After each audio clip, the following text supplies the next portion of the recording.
વહીવટીતંત્ર હવે સંપૂર્ણ એલર્ટ મોડમાં આવી ગયું છે। હવામાન વિભાગ દ્વારા આગામી 3 દિવસ માટે રેડ એલર્ટ જાહેર કરાતા જિલ્લા કલેક્ટર નીતિન સાંગવાન અને જિલ્લા પોલીસ અધિક્ષક યુવરાજસિંહ જાડેજા મેદાનમાં ઉતરીને સ્થિતિનું નિરીક્ષણ કર્યું હતું। અધિકારીઓએ વલસાડના નીચાણવાળા વિસ્તારમાં ભાગડાખોડ સહિત પૂર પ્રભાવિત વિસ્તારોની મુલાકાત લઈ વરસાદી સ્થિતિની સમીક્ષા કરી હતી। આ સાથે જ ઉપરવાસમાં ભારે વરસાદને કારણે ઓરંગા નદીમાં પાણીની આવક વધે તેવી શક્યતાને ધ્યાનમાં રાખીને નદી કાંઠાના ગામોનું પણ નિરીક્ષણ કરવામાં આવ્યું હતું। જિલ્લા તંત્રએ સંભવિત પૂર જેવી પરિસ્થિતિ સામે જરૂરી તૈયારીઓ પૂર્ણ કરી હોવાનું જણાવ્યું છે। કોઈપણ આપત્તિજનક સ્થિતિમાં તાત્કાલિક રાહત અને બચાવ કામગીરી હાથ ધરી શકાય તે માટે તમામ વિભાગોને સતર્ક રહેવાના નિર્દેશ આપવામાં આવ્યા છે।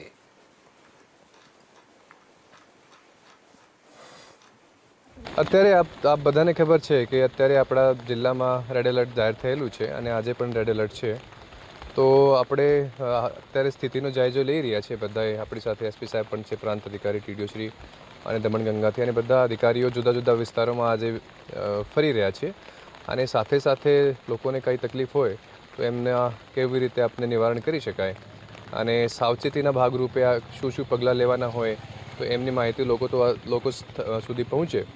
અને સાથે સાથે આપણે જિલ્લામાં જે એનડીઆરએફની એસડીઆરએફની ટીમો છે એમની મોજૂદગી છે અને કઈ રીતે તૈનાત છે અત્યારે, તો આ પણ બધા લોકોને ખબર રહે અને કોઈ પણ મુશ્કેલી થાય તો આપણા જિલ્લાના જે એક કંટ્રોલ રૂમ છે અને તાલુકા લેવલના કંટ્રોલ રૂમ છે એની માહિતી બધા પાસે હોય તો